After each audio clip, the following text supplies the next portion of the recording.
Cronan Saga.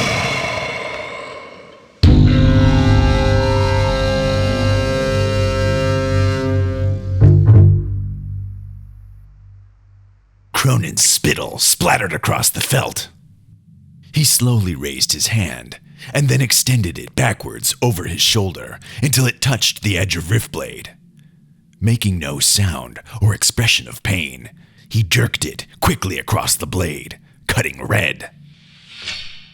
He then extended his massive, bleeding hand towards Willie. "Deal. I offer my blood as bond." They looked at each other then. The silence amplified the rising tension, neither moving nor changing expression. Cronan's icy glare and Willie's casual smile. Alex bit his lips at the prospect of violence, rocking slowly back and forth, Walkman in hand. Claire slinkily draped her hands over his shoulders, both calming and exciting him. Finally, Cronan's scowl hardened. He took his palm and slammed it on the table, smearing his blood across the felt. "I don't know why I expected the shit of a horse not to reek." Willie looked down at the stained table and grinned. "This time, he's close to home. In the financial district, Bateman Boulevard. I don't know the exact address. You'll have to figure it out when you get there. Improvise," he added cheekily. "Just follow the jazz," Willie said as he finished his whiskey. He set the cup on the fresh blood. "You're free to play here as long as you like."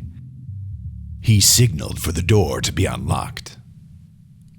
"But the Green Dolphin will be moving locations again after tomorrow night. Don't miss your chance. I lost some good girls getting this information. Sweet girls." A long, slow chuckle slid through Willie's teeth. "We will depart without delay. Come, Alex, Billy," Cronan said tersely. Billy Bird flew to Cronan's shoulder. "We'll be seeing you," he cawed, head turned askew. The room once again filled with the sounds of gambling. Willie watched them from the lone light of the table. "I hope so," he said, then tossed his dice. Roxanne's sullen, teary eyes followed them out the door. Outside the club, the sky was nothing like the crystal pure nights of Tarkus. The churning black clouds reflected the sick yellow-gray of the city. Cronan watched them roil. How had he and his bandmates become separated? Why hadn't he heard from them? This mystery was insufferable. "How much longer must we wait?" he suddenly asked Alex, the question tinged with anger. "Just a few more minutes," Alex said, slightly shaking. He had calmed down since he left the rising sun, but he still clung to his Walkman. Cronan couldn't understand it. They had been waiting for some time. The peasant had paradoxically assured him that waiting here would allow them to get to the merchant's quarter. He had no time for riddles. "I cannot indulge you any longer. We must depart at once." At that moment, Billy Bird tilted his head and looked down the dark road. "It's coming! It's coming!" Cronan's eyes narrowed as he tried to discern what the dark distance concealed. Suddenly, he saw fire growing. He sensed a vibration in the ground. "Careful, boy," he intoned as he planted his feet, unslinging Riftblade. From the darkness, a hulking beast fearlessly approached them, The creature snarled and hissed. White fire shone from its eyes. Its dark steel skin enclosed muscles of hideous power, which propelled it forward with alarming speed. Hot vapors, swirling around the cracked asphalt, billowed from its sides as it exhaled. Its hooves slithered, licking the ground beneath it. Cronan's hand instinctively moved to the guitar axe's hilt, readying himself for a swing of maximum power. "What kind of demon is this?" he growled in contemplation. He decided then, in one stroke, he would cleave this beast in two, or die trying. It was barreling down on them. Such power! Yes, he would counter, striking the moment the beast revealed the nature of its attack. He feinted, but the beast continued undeterred. He would only have a split second against such an overwhelming opponent. His muscles flexed. The beast slowed, and with a dreadful hiss, opened its maw to reveal its cavernous belly and corpses of the poor souls it had already consumed. Though he was too late for them, he would not allow it to consume the boy and the bird. Ah! Cronan bellowed. What the hell is wrong with you? If you're tweaking, you can't ride the bus. And I'm the last on the line. This is a damn warning, okay? None of that yeehaw on this bus. None of that bullshit. Cronan was taken aback for a moment as Alex and Billy Bird boarded the bus. The driver, a large woman with a round, stony face, eyed Cronan.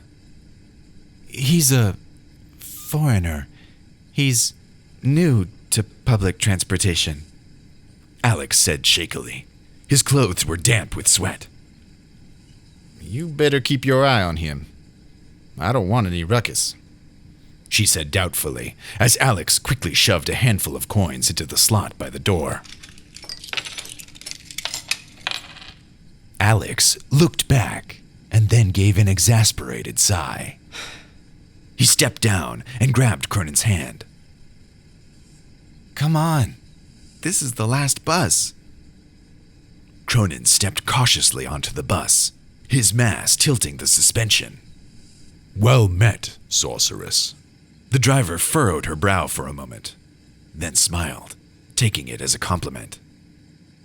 Impressive, thought Cronan.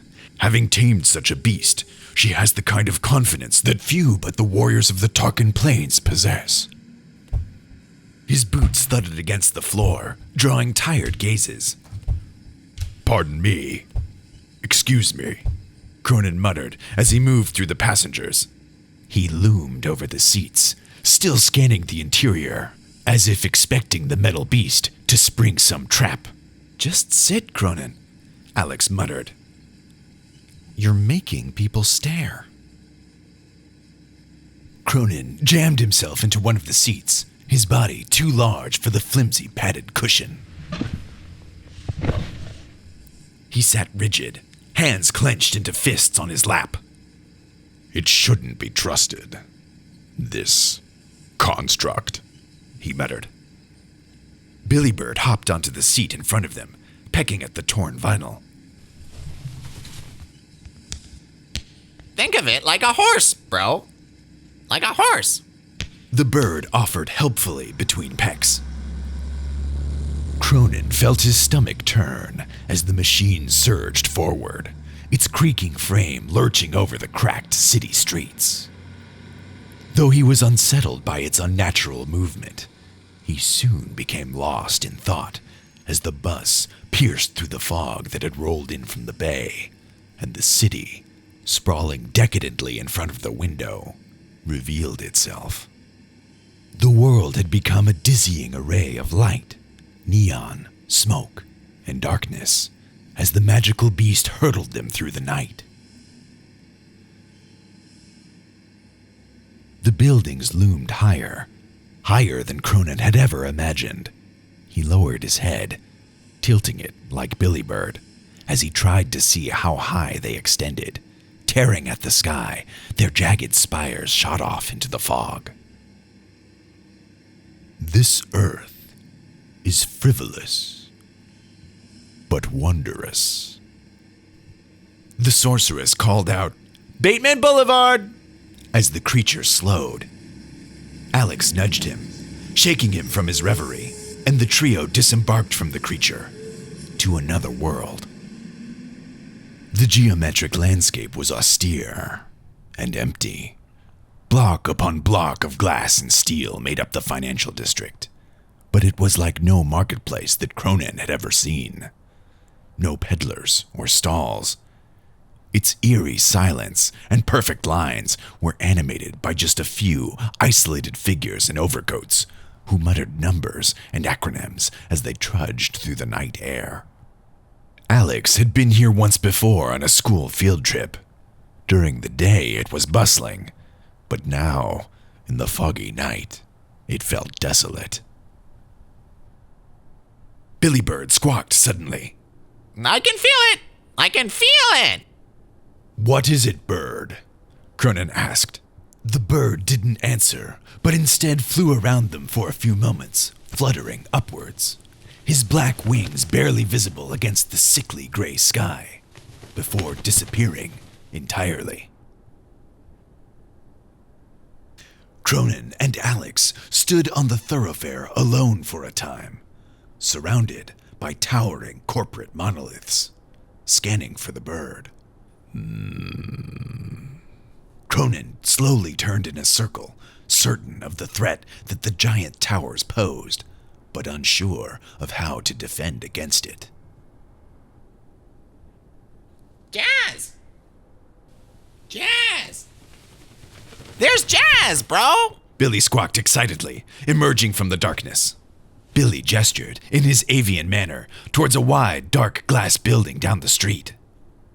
Though its massive size was now impossible to miss, their eyes had initially glided straight over the structure. Among the many spires covered in lights, this building was entirely dark, a negative space, a shadowy jut into the yellow-gray clouds.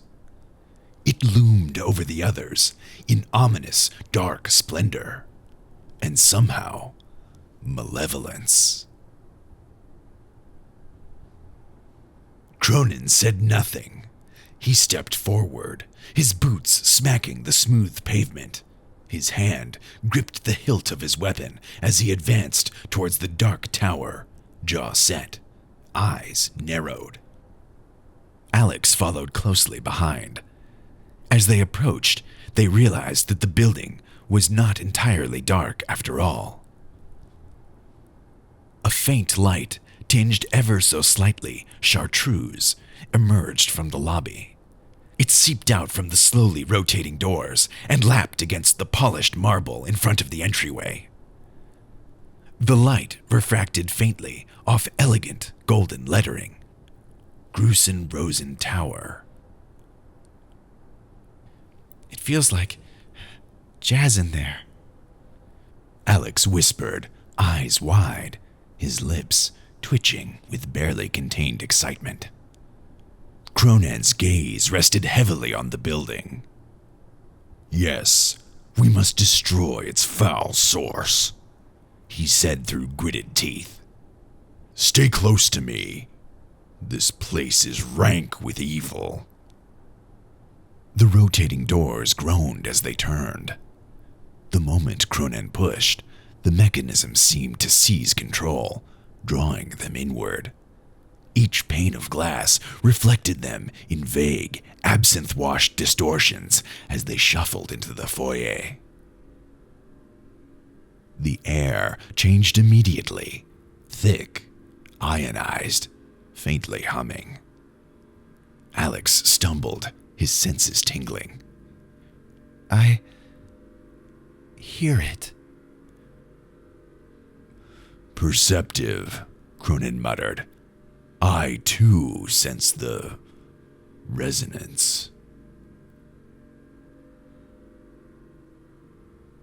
Though the interior had airy high ceilings, Cronan could feel the weight of the tower, its indeterminate height pressed upon him as if he were deep in a mountain cave.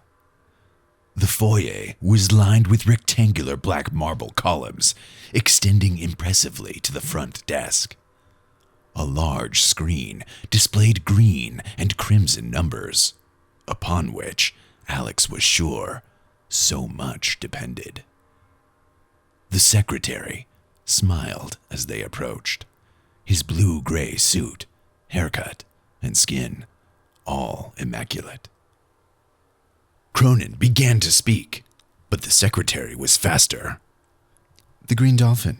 Take the elevator down to B14, then the maintenance elevator down to the substructure. He spoke with a confidence that suggested he expected them. Cronan stiffened.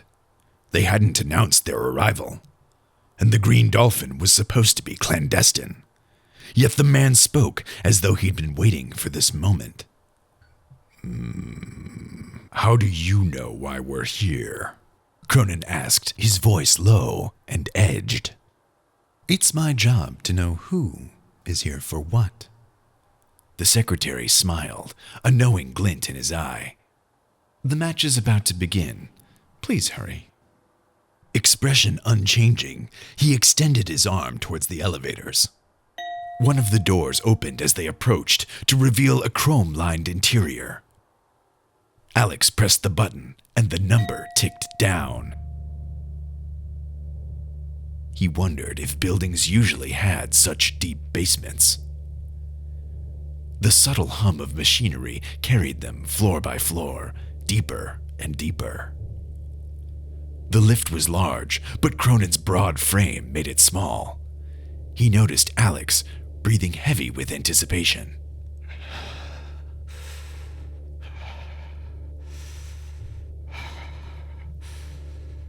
The prospect of destroying evil excites me too, Cronan said.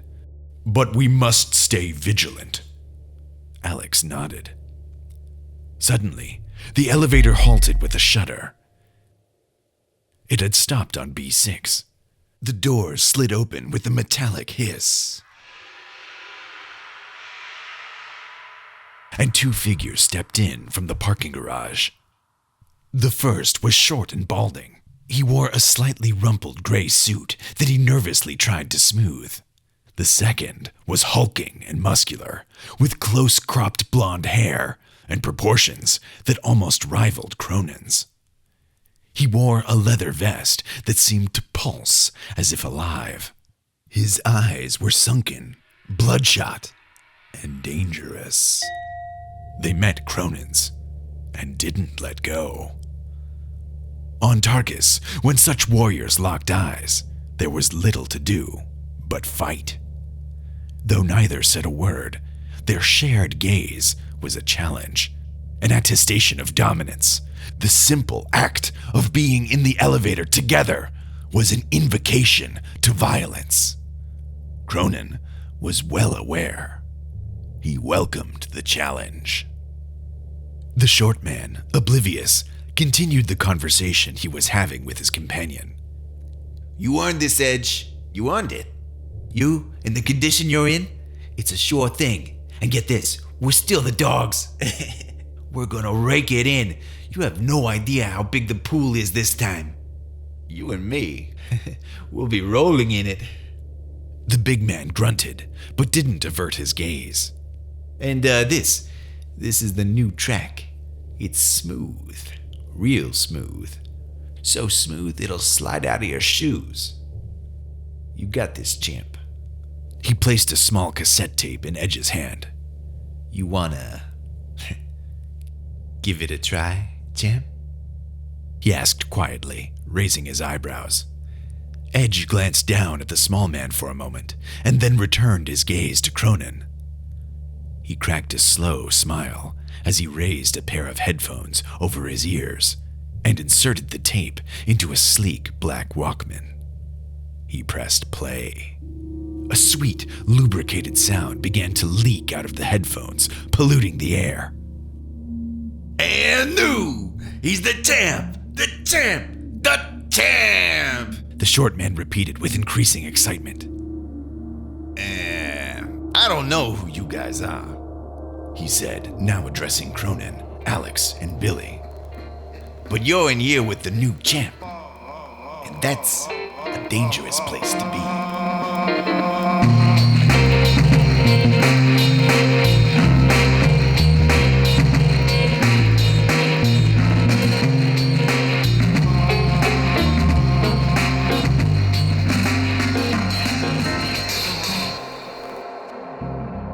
The air was heavy with jazz. Edge's veins pulsed to the rhythm as his skin bulged. Thick cords of muscle stretched unnaturally up his neck. I'm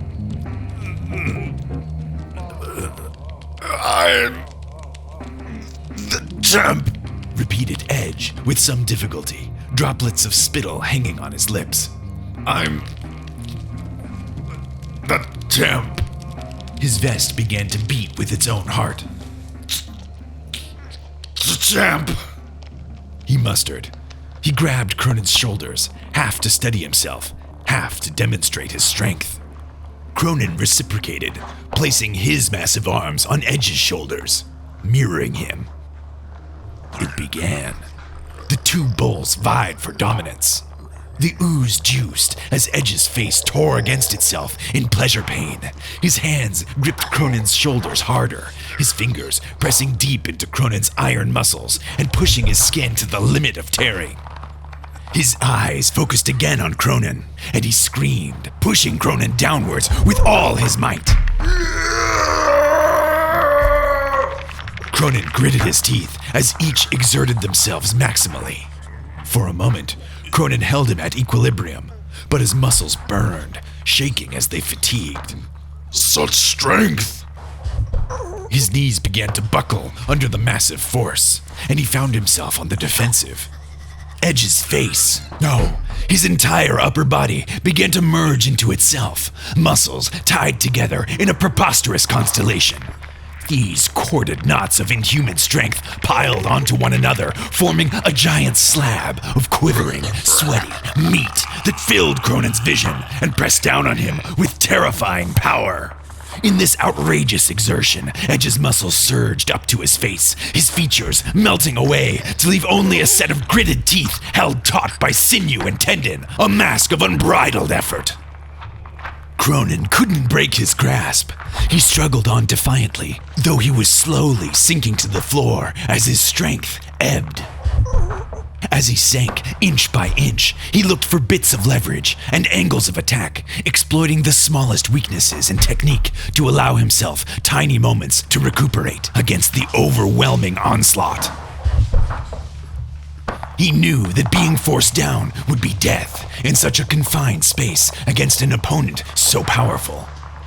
But the jazz continued to thicken. Cronan grunted as he heaved, but he lost his footing. The man, sensing victory was at hand, screamed in triumph, his face inches from Cronan's as he pressed home his advantage. And the liquid jazz continued to oil the air. From two Walkmans, Alex had pressed play long ago. He screamed as he kicked against the side of Edge's knee.